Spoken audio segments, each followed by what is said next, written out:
Hi everyone, welcome to our discussion on Stackable's new carousel block. So, just a quick introduction. I'm Bea, the Stackable Community Manager, and here with me is Benjamin Intal, our founder and lead developer at Stackable.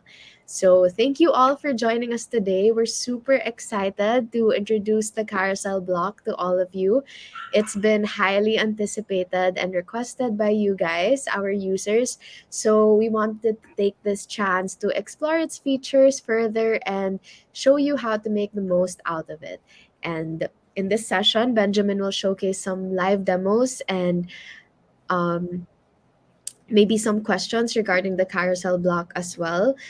And though this live stream is pre recorded, Benjamin is still ready to answer your questions and engage with you in the chat or the comment section below. So don't hesitate to ask any questions or share your thoughts throughout the discussion. Okay, thanks, Bea.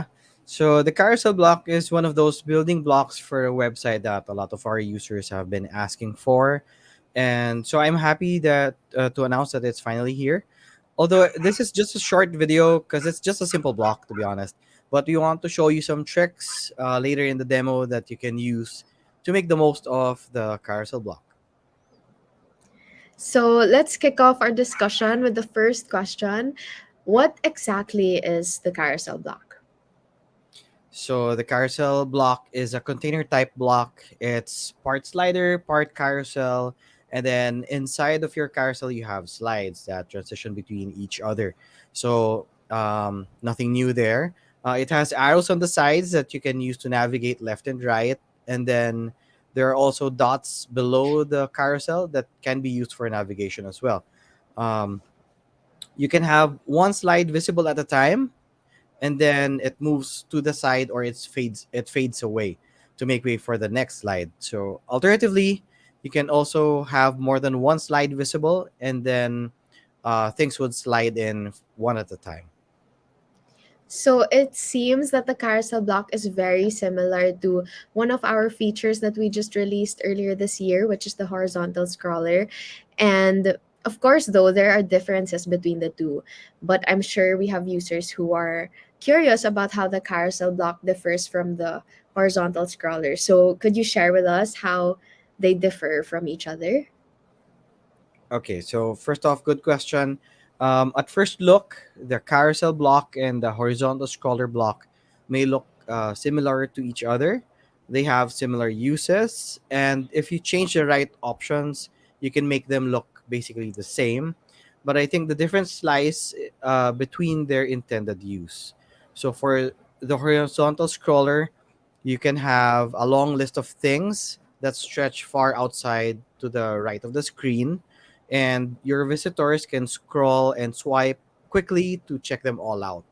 So it's well suited for long visual lists. So lists like products or your projects or a list of movie posters, for example. Then for the carousel block, you can have a number of slides that transition, and then you can navigate one at a time between them. So it's more built for larger pieces of content. So something like a hero section or a testimonial list. But to be honest, because these blocks are robust and then you can design them anything any way you want, then there's no right or wrong way to use them. If it works with for what you intended it for, then just go for it. So, given everything that you just mentioned, what do you think are the best uses for the carousel block, or maybe what would you suggest? And maybe you could also share with us what kinds of content do you think work well when placed inside the carousel block. Okay, so each slide is technically an inner column block. So that means you can place anything inside it. It's all up to you. For what it's best used for, I named already a hero section and a testimonial section. I think the carousel block is robust, and for me, it kind of has like two modes that you can use it. So you can use it as a single slider, or you can use it to display multiple slides at a time. So if you use it one at a time or as a single slider, then you can build larger areas like hero sliders, or you can highlight your product categories or showcase big projects. But if you opt to display multiple slides at a time, then you can use it to display smaller things like highlight a short list of reviews, a short list of testimonials, or individual products. So since you can place anything inside, then this also means that you can use or other features as well, such as dynamic content to populate your slides. So you can build a slider or a carousel of posts. Okay, so let me just show you how the carousel block basically works. So you have your carousel block, and over here in the list view, you have your individual slides. So each slide is a column. So you can use the arrows here to navigate left and right, and then you also have your dots at the bottom. So basic layout controls, you have your slide controls. You can choose between slide or fade, and then slides to show, you can have one or more slides visible. So this is only available for slide. For fading, it's only one slide at a time. So you can also adjust the slide gap. So you can have something like this, and then there's an option for autoplay as well. So you can just leave the carousel there, and then it will just transition to the next slide. Okay, so if fade, it's just like this. Okay, and then for the style, here you have your options for your arrows and your dots. The other options down here below are the same options as you would have in other container type blocks. So you can have a background for the entire thing. You can have border shadows and separators. But for carousels, you can have arrows and dots. So both of these are optional. You can have either one of them on or both off. So for arrows, you can change the icons, and then you have some combinations of arrow positions. So you can have them both on the sides or on just one side or top, bottom. And then you can also change the offset of the buttons if you want them further inward, like that, or outward. Okay, and then also the gap. So you can have your arrows sticking to the side. And with the adjustment of the border radius, then you can have them fully flushed. So that's it for the arrows. Sorry. There's also an option to have your arrows outside the columns. So it also has a few other placement options for the arrows. So you can have them both on the upper right, on the lower right. So you can have different options depending on what you're trying to style to achieve. So for the dots, so you have some layout options, so left, center, and right, and then you can change the offset as well of the buttons. So you can have them farther from the slider, or you can also push them inward. So this works well if you have background images which are plain or solid colors. So for this one sort of works. So you can have your dots inside, and then you also have solid or outline dots, and then you can change the color. More importantly, if you can see, notice over here, the active slide is a bit long, or the dot is a bit long, so you can adjust that as well. So if you don't like that style, then you can just adjust the dot width. You can make it longer or just match the default one. So now the active colored dot now just is just signified by the color. Okay, so I prepared just three demos just to show you what you can achieve with the carousel block. So over here, just very quickly, I have here a typical two column layout. So I have some content on the left. You can see here in the list view that I have just some basic text about the watch. And then on the right side, the right half of the screen, I have here my carousel. So usually in some designs, you can have here just the whole image, and then this works all by itself. But now you can have it also as a carousel, and then you can just transition between the different let it transition between the different slides. So over here, I just changed the arrow settings so that they're on the sides, and then I changed some colors just to make them blend in with the design. Okay, so that's for the first demo. The next one is just something very simple and something one would normally use inside a website. So it's just a carousel of testimonials. So since it's each slide is a column block, so you can just place anything inside them.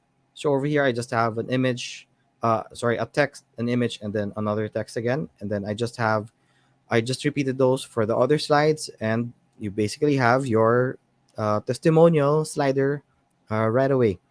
So um, some additional, I think, one good thing to do here is if you see your content too sticking too close to the arrows, you can just push the button offset higher so that the content would be more in the middle, outside, or far from the buttons. Just that's just one tip. Okay, so let's move on to the last. So this is the um, demo that also incorporates dynamic content. So I have here a slider, a carousel rather. It has two slides inside. So for each of these slides, I have posts attached to them. So I used dynamic content to populate parts of the slider. So I have the featured image of the post as the background of the slide. So you can see it in the inner column here on the right side background image. So this is the latest post, the first latest post, and it's showing the featured image. So it's using that for the background image. And then for the heading, I also use dynamic content, and then I targeted the post title of the latest post, the first latest post. And then same for the text, I used the post excerpt. And then for the button, the learn more button, it's linked to the post URL. So this whole first slide is tied up with the first latest post. For the second slide, I did something similar, except that over here it's now tied up to the second, sorry, the second latest post there. So with this, the first slide always shows the first latest post, and then the second slide always shows the second. So the heading, the text, and the link are also tied up with the second there. Okay, so how does this look like in the front end? So this is how it looks like in the front end. So this is my first latest post, and then I have my second one. So it's showing dynamic content over here. So just to give you an example of what happens when a new post is introduced, I have here a new post that's ready to be published. So if I hit on publish, so it's called Velocity Vanguard.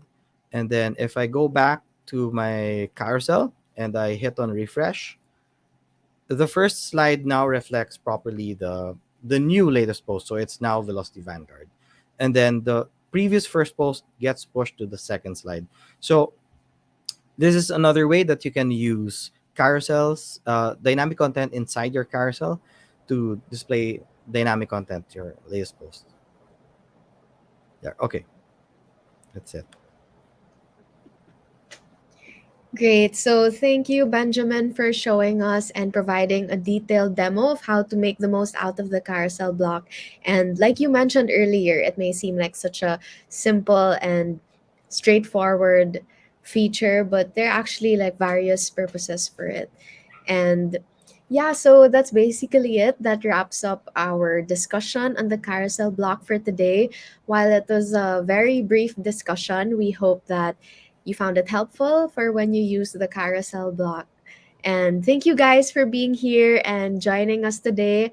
Remember that you can keep commenting even after this live stream ends. We'll still be responding to your comments or feedback in the comment section below. And this video will still be accessible on our YouTube channel and Facebook page as well. So thank you again. Until next time, happy stacking, everyone. Bye bye.